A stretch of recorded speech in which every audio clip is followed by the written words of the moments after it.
अस्सलाम वालेकुम जी, कैसे हैं आप सब लोग। खरीद से मैं हूं मुनीर अहमद सिरात रियल एस्टेट एंड बिल्डर के प्लेटफॉर्म से। हमारी आज की वीडियो बेसिकली बहरीन कराची में पै दर पै जो नई डील्स आ रही हैं, डेफिनेटली ये बड़ी मुनासिब और वारे की डील्स हैं, लेकिन इसके बाद जाहिर है कुछ एक्शंस के रिएक्शंस होते हैं। आज हमारी वीडियो उसके ऊपर है। बहुत सारे हमारे क्लाइंट्स, बहुत सारे हमारे व्यूअर्स जिनका बहरी टाउन कराची इफेक्टिव में नाम आ गया या उनकी प्रॉपर्टीज़ बहरिया टाउन इफेक्टिव में आ गई, उनकी हमें कॉल्स आती हैं कि बहरिया टाउन में जो नई डील्स आ रही हैं इनका हमारी प्रॉपर्टीज़ के ऊपर कोई असर नहीं हो रहा। मतलब हमें कोई रिएक्शन नहीं दिया जा रहा बहरी की तरफ से, हमें कहीं एडजस्ट नहीं किया जा रहा, हम कहाँ फॉल करते हैं, इसके ऊपर वीडियो बनाएं।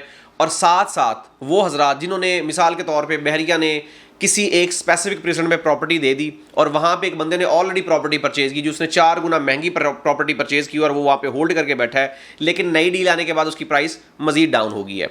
हम इन दोनों चीज़ों को कवर करेंगे और दोनों चीज़ों के ऊपर प्रॉपर डिटेल के साथ डिस्कस करने की कोशिश करेंगे और आपको बताने की कोशिश करेंगे इस वीडियो के थ्रू कि आप अगर प्रॉपर्टी रखते हैं आपको क्या करना चाहिए, और अगर आप इफेक्टिव हैं तो आपका क्या इसके ऊपर रिएक्शन होना चाहिए या आपको क्या ऐसा लाहे अमल करना चाहिए जिससे आप अपनी प्रॉपर्टी को सिक्योर कर सकें। सबसे पहली बात तो ये कि हम सब लोग जानते हैं कि 2014 में बहरिया टाउन कराची लॉन्च हुआ और बहरिया टाउन कराची में जो इफेक्टिव्स थे वो तमाम के तमाम प्रोजेक्ट्स, जितने भी बहरिया टाउन के प्रोजेक्ट्स थे, चाहे वो लाहौर में था चाहे वो पिंडी में था, उन सभी को यहाँ पे एडजस्ट किया गया, जिसमें ग्रीन वैली का नाम दिया गया, स्पोर्ट सिटी में एडजस्ट किया गया, 31 ABCD 29 ABCD जो 32 ABCD की डील्स थी उनमें एडजस्ट किया गया, 61 62 63 में एडजस्ट किया गया। इन शॉर्ट ये कि अगर हम बात करें तो 2014 से लेके आज 2024 इन 10 सालों में बहुत सारे इफेक्टिव्स जो थे उनमें से तकरीबन 80% वो इफेक्टिव्स हैं जिन्होंने अपनी प्रॉपर्टी को रीएडजस्ट करवा लिया। अब इनमें बहुत सारे लोग थे जिन्होंने प्राइवेट कंस्ट्रक्शन में एडजस्ट करवाया, इनमें बहुत सारे लोग थे जिन्होंने रिफंड अप्लाई कर लिया, इनमें बहुत सारे लोग थे जिन्होंने अपनी पेमेंट्स कंप्लीट करके बहरिया से कोई ऑल्टरनेटिव प्रॉपर्टी ले ली। मैं आपको ये बेसिकली बैकग्राउंड इसलिए बता रहा हूँ ताकि आपको समझने में आसानी हो और आप कोई भी डिसीजन करने से पहले, कोई भी बात करने से पहले, कोई भी कमेंट करने से पहले आपके पास तमाम नॉलेज मौजूद हो। हम सब लोग जानते हैं कि जो लोग वेट करते रहे और उनका ये क्यास रही थी कि हम वेट करेंगे, हमें कोई बेहतरीन ऑप्शन मिल जाएगी, हमें कोई ऑल्टरनेट ऑप्शन ऐसी मिल जाएगी जिसमें हमें फ़ायदा होगा, तो अनफॉर्चुनेटली उनको नुकसान हुआ। मिसाल के तौर पे 2018-2020 में, मतलब आज से 4 साल 5 साल पहले एक बंदे ने प्रॉपर्टी जो है अपनी कहीं मर्ज करवा ली, कहीं एडजस्ट करवा ली, तो हुआ ये कि आज वो प्रॉपर्टी अपनी, मिसाल के तौर पे उस वक्त उसकी 50 लाख की प्रॉपर्टी थी और अगर मार्केट में बेचने जाता तो तकरीबन उसकी 40 to 45% माइनस में थी। लेकिन हुआ ये कि उसने वो प्रॉपर्टी को कहीं और शफल किया, मूव करने से हुआ ये कि उसकी जो प्रॉपर्टी थी वो एक तो उसका जो 40% 50% नुकसान था उसको उसने कवर किया, साथ उसने मिसाल के तौर पे 50 लाख का उसका कैपिटल हुआ तो 50 लाख का कैपिटल आज 70 लाख का कैपिटल हो गया। मतलब उसने लॉस कवर करने के बाद प्रॉफिट भी अगर मिसाल के तौर पे 10% या 20% लिया तो उसके लिए इन शॉर्ट जो है वो 50% 60% जाके प्रॉफिट बना।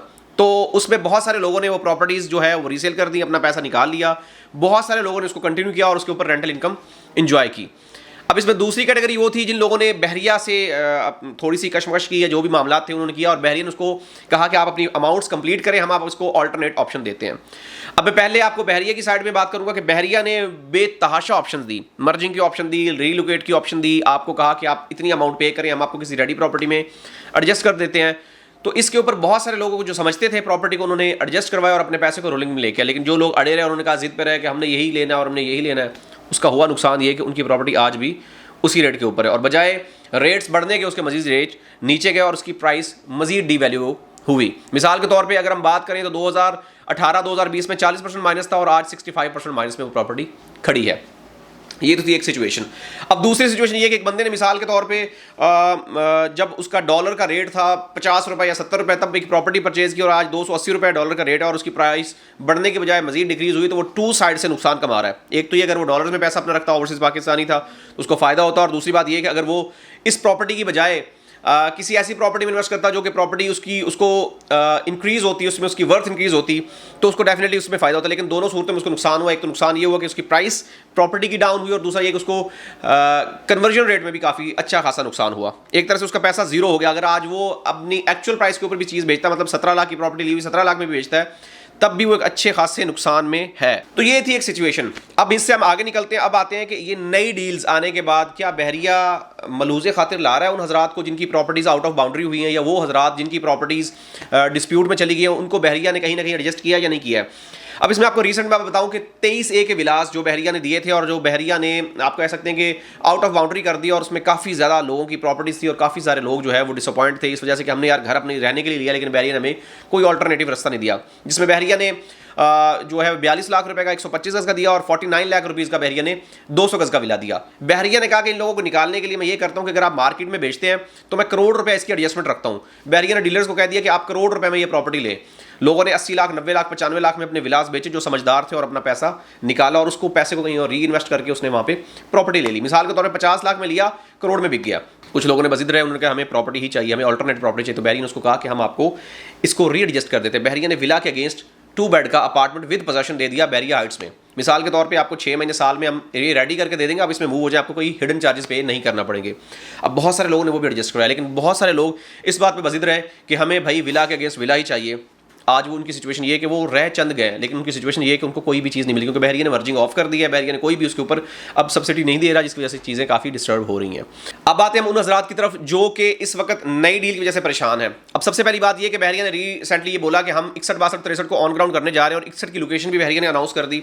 अब 61 की लोकेशन अनाउंस करने के बाद जो सिचुएशन है वो ये है कि वहाँ पे बहरिया ने काम भी कर दिया है। 62, 63 की अभी लोकेशन कंफर्म नहीं की है, लेकिन डेफिनेटली टाइम के साथ बहरिया वो भी कंफर्म करेगा, क्योंकि बहरिया अब ऑल्टरनेट चीज़ देगा तो डेफिनेटली उसको महंगी पड़ेगी। लेकिन अब इस वक्त सिचुएशन ये है कि अगर वो प्लॉट के अगेंस्ट प्लॉट देता है तो कंपैरेटिवली उसको मुनासिब चीज़ें मिलेंगी, और उम्मीद यही की जा रही है कि अनकरीब बहुत जल्दी बहरिया 62, 63 की भी लोकेशन अनाउंस करने वाला है, या 62, 63 को उठा के वो 38A जो बहरिया रिसेंटली अनाउंस किया है प्रीसेंट, जिसके ऊपर काम भी बहरिया ने स्टार्ट कर दिया है, उन प्रीसेंट में एडजस्ट कर देगा, जिससे होगा ये कि वो वाली जो एक डिस्प्यूट वाला मामला है वो बहुत जल्दी खत्म होने वाला है। और ये बहुत बड़ी अथेंटिक सोर्स से एक न्यूज़ मिली है कि बहुत जल्दी बहरिया जितने भी डिस्प्यूट वाली, जितनी भी आउट ऑफ बाउंड्री वाली फाइल्स, जितनी भी डिस्प्यूट वाली प्रॉपर्टीज है उनको रीएडजस्ट करने जा रहा है। क्योंकि अगर हम देखें तो 100 में से सिर्फ 10 to 12% वो प्रॉपर्टीज रह गई जो अभी तक डिस्प्यूट में है, बाकी ऑलमोस्ट सारी प्रॉपर्टीज बहरिया ने एडजस्ट कर दी हैं।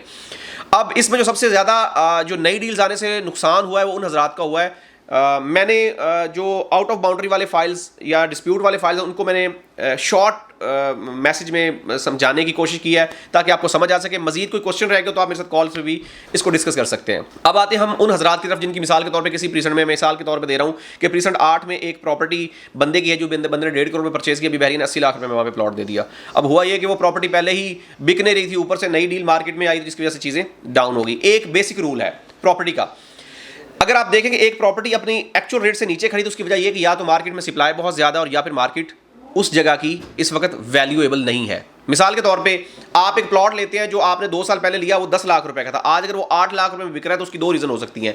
या तो वहाँ पे कोई प्रॉपर्टी परचेज नहीं कर रहा, रीज़न उसकी डिस्प्यूट हो सकती है, रीज़न उसकी डेवलपमेंट नहीं हो सकती, रीज़न उसकी कोई और हो सकती है, डेवलपर की हो सकती है। लेकिन अगर इसके अलावा देखा जाए तो उसकी दूसरी रीज़न ये हो सकती है कि मार्केट में सप्लाई बहुत ज़्यादा है। सप्लाई ज़्यादा होने से डिमांड ऑटोमेटिकली कम होती है और डिमांड कम होने से ऑटोमेटिकली रेट डाउन होते हैं। अब यहाँ पे एक चीज़ देखी जाए तो डेवलपमेंट तो बेतहाशा है, हर चीज़ प्रॉपर तरीके से और मार्केट से बेहतर है, लेकिन मसला ये कि सप्लाई बहुत ज़्यादा, और सप्लाई ज़्यादा होने की वजह से रेट्स डाउन हो गया। अब बहरिया ने अगर हम देखें तो पिछले 3-4 महीनों में एक से ऊपर एक बेहतरीन से बेहतरीन डील दी है, ऐसी लोकेशन दी हैं जो लोगों के ख्वाब थे, बहरिया ने उसको हकीकत कर दिया और बहुत मुनासिब प्राइस के ऊपर कर दिया। लोगों ने परचेज भी की हैं और धड़ाधड़ परचेज किया। और सिचुएशन ये है कि वो ऐसी कुछ लोकेशन थी जिनको आप अगर देखें, रात को डील लॉन्च हुआ, सुबह सारी पैक थी और उसके ऊपर ओन चला गया। उसकी रीज़न ये थी कि 15 प्लॉट थे, 15 प्लॉट ऐसी लोकेशन के थे जो लाइफ टाइम के लिए एक एक्सट्रीम अच्छी लोकेशन थी। लेकिन इसका ऑल्टरनेटिवली अगर देखा जाए तो जो जिस प्रॉपर्टी की बंदे की प्रॉपर्टी ऑलरेडी थी उसको बहुत नुकसान हुआ, क्योंकि अगर मिसाल के तौर पे एक बंदे का जनरल प्लॉट है वो 40 लाख रुपए में बेच रहा है और वहीं पे आपको कैटेगरी का प्लॉट, कॉर्नर प्लॉट आपको 35 लाख रुपए में मिल रहा है, तो एक लॉजिकल बात है कि बंदा 35 लाख वाली प्रॉपर्टी की तरफ जाएगा, ना कि 40 लाख वाली तरफ। तो इससे हुआ ये कि उसकी 40 लाख की जो डिमांड कर रहा है उसका मोराल डाउन होगा और वो 40 लाख की बजाय 30 लाख की डिमांड करेगा। मतलब वो 10 लाख इन एक्चुअल में नुकसान करके बैठा होगा, जो कि उसका नुकसान एक्चुअल में हो भी रहा होगा। एक बंदे ने 70 लाख की प्रॉपर्टी ली, बहरिया ने वहां पे 20 लाख रुपए में प्लॉट दे दिया, आप अंदाजा खुद लगाएं कि उसकी मार्केट क्या होगी, जिसकी वजह से डेफिनेटली जिस बंदे की होल्डिंग है उसको काफी ज्यादा नुकसान होगा। अब इसको नुकसान से बचने का तरीका क्या है? या तो आपके पास बहुत ज्यादा पैसा है और आप होल्डिंग भी रखते हैं, तो उसका यह कि आप उसकी एवरेज सेट करें। एवरेज ऐसे सेट करें, एक 70 लाख का प्लॉट लिया, एक आप 20 लाख का प्लॉट लें, 2 प्लॉट लेंगे, अगर आप 2 के ऊपर 70 + 20 आप करेंगे तो 90 होगा, 90 को 2 के ऊपर डिवाइड करेंगे तो 45 लाख रुपए में आपको ईच प्लॉट जाके पड़ेगा। अब इस तरह से एवरेज सेट होगी, आपका 45 लाख में प्लॉट आ गया। अब आपके पास अगर मजीद पेमेंट है, आप 20 लाख का एक प्लॉट और मजीद परचेज कर लें। अब आप 90 + 20 करेंगे तो वो हो जाएगा 110। अब 110 को 3 पे डिवाइड करते जाएंगे, आपकी एवरेज कम होती जाएगी। अब होल्डिंग के ऊपर अगर आप 2 साल 3 साल होल्ड कर लेंगे तो डेफिनेटली रेट ऊपर जाएंगे, और ये कॉमन सेंस की बात है, प्रॉपर्टी दुनिया का वाहिद बिजनेस है जिसमें लॉस नहीं है आप अगर उसके ऊपर होल्डिंग कैपेसिटी रखते हैं। अब आते हैं मेरी तरह जिनके पास होल्डिंग कैपेसिटी नहीं होती, जिनके पास मजीद बजट नहीं होता और उनके पास एक ही प्लॉट होता है और वो उसी प्लॉट को लेकर चल रहे होते हैं। या तो ये कि अगर आपके पास एक ही प्लॉट है, आप उसको घर बनाने के लिए लेकर रखा है, तो फिर आपके ऊपर प्राइस मैटर नहीं करती है, प्राइस चाहे ऊपर जाए चाहे नीचे जाए, आपने घर बनाना है, बात ही खत्म होगी। लेकिन अगर आप चाहते हैं कि आपने इसको इन्वेस्टमेंट के लिए लिया था और आपने 2 साल 3 साल के बाद बेचना था, आपकी शादी थी या आपने कहीं री इन्वेस्ट करना था या कहीं आपने और कोई चीज लेनी थी, तो उसका एक ही हल है भाई कि आप उसको होल्ड करें 2 साल के लिए 3 साल के लिए, उसको होल्ड करके रखें। आप होल्ड करके रखेंगे तो उससे फायदा ये होगा कि आपकी प्रॉपर्टी की वैल्यू तो बढ़ेगी बढ़ेगी, साथ ही कि जो 2 साल 3 साल आपने होल्ड किया होगा उसका आपको रिटर्न अल्लाह की जात की तरफ से ये मिलेगा कि आपने अगर करोड़ लगाया होगा तो आपकी 4 करोड़ की प्रॉपर्टी। क्योंकि मैं आपको एक चीज बताता हूं कि इस वक्त जो चीजें हैं वो बिलो द लाइन खड़ी हैं, मतलब आप एक्चुअल रेट से भी नीचे चीजें परचेज कर रहे हैं अगर आप होल्डिंग कैपेसिटी रखते हैं तो। मोस्टली ओवरसीज पाकिस्तान इस वक्त बाइंग कर रहा है, उसकी रीजन ये है कि उसको वो चीज मिल रही है उस प्राइस के ऊपर मिल रही है जो एक्सपेक्ट भी नहीं कर सकता बंदा। तो होगा ये कि जब आप 2 साल 3 साल होल्ड करेंगे तो डेफिनेटली ये प्रॉपर्टी आपको इस प्राइस के ऊपर नहीं मिलेगी, काफी सारी चीजें चेंज हो जाएंगी। अभी अगर मैं बात करूं, मैं एक लॉजिकल आपको बात बताता हूं कि 2 सालों से मार्केट डाउन है, और बहरिया टाउन कराची की मैं आपको एक बहुत बड़ी एग्जांपल देता हूं कि 2 सालों में अगर हम देखें कि रोजाना के बेस पे तेज मार्केट में 100 150 200 ट्रांसफर्स होती थी। मैं गिरी हुई मार्केट में 50 60 40 नहीं कहता, मैं कहता हूं गिरी हुई मार्केट में 20 ट्रांसफर डेली की, मैं 15 ट्रांसफर की बात कर लेता हूं। 15 ट्रांसफर डेली बेस पे हो रहे हैं, 15 प्लॉट डेली बेस पे बिक रहे हैं। आप 15 को मल्टीप्लाई बाय 365 कर दें और 365 मल्टीप्लाई बाय 2 कर दें तो तकरीबन ये 11,000 प्लॉट बनता है अप्रोक्सीमेटली। अब 11,000 प्लॉट अगर मार्केट से 2 सालों में निकल गया जो सिर्फ एंड यूजर ने परचेज किया है, अकॉर्डिंग टू यू गाइस और आल्सो मी, कि इस वक्त जो बायर है वो सिर्फ और सिर्फ एंड यूजर है, और या इन्वेस्टर भी वो है जो एंड यूजर टाइप है जिसने 4 साल 5 साल प्रॉपर्टी को रखना, जिसने लेके भूलने वाली बात की है। तो आप मुझे एक बात बताएं कि वो प्रॉपर्टी दोबारा 2 साल में इस टेन्योर में सेल के लिए दोबारा नहीं आई। इसका मतलब ये कि 11,000 प्लॉट मार्केट से निकल गया, 11,000 प्रॉपर्टी मार्केट से निकल गई है। अब 11,000 प्रॉपर्टी अगर मार्केट से निकली है तो आप मुझे एक चीज बताएं कि मार्केट में 11,000 नई प्रॉपर्टी नहीं आई है, तो इसका एक कॉमन सेंस बनती है कि आने वाले टाइम में मजीद चीजें निकलेंगी, और जैसे जैसे सप्लाई कम होती जाएगी ऑटोमेटिकली डिमांड इंक्रीज होती जाएगी, डिमांड इंक्रीज होगी रेट्स ऊपर जाएंगे। और ये एक लॉजिकल बात है, आज जो रेट्स हैं ये पिछले 10 सालों में अगर हम देखें तो 10 सालों में सबसे कम तरीन सतह के ऊपर ये खड़े हैं, लिहाजा बेहतरीन टाइम है बाइंग के लिए। अगर आपने ऑलरेडी कोई बाई की हुई है तो परेशान होने की जरूरत नहीं है। नई डील्स का डेफिनेटली इंपैक्ट हुआ है लेकिन लॉन्ग टर्म नहीं हुआ, शॉर्ट टर्म हुआ है। शॉर्ट टर्म से मुराद ये कि साल 6 महीने आपको इसका जो है वो असर फील होगा, लेकिन जैसे ही जाहिर बात है मार्केट में चीजें रूटीन में आएंगी, दोबारा से रीसेल नहीं होंगी, ऑटोमेटिकली रूटीन का एक रेट बन जाएगा। लिहाजा घबराने की टेंशन लेने की जरूरत नहीं है। मैंने दोनों पार्टीज को गाइड करने के लिए बनाने के लिए मैंने काफ़ी सारी चीज़ें बता दी हैं। मजीद कोई रहनुमाई चाहिए तो हमारे दिए गए नंबर्स पर रब्ता करें। बहरिया टाउन कराची की कोई भी सेल परचेज किसी भी चीज़ की असेसमेंट चाहिए तो हमारे दिए गए नंबर्स पर रब्ता कर सकते हैं। हमारा यूट्यूब चैनल जरूर सब्सक्राइब करें ताकि लेटेस्ट न्यूज़ अपडेट्स आप तक पहुँचती रहें। मिलते हैं एक नई वीडियो के साथ। अल्लाह हाफिज़।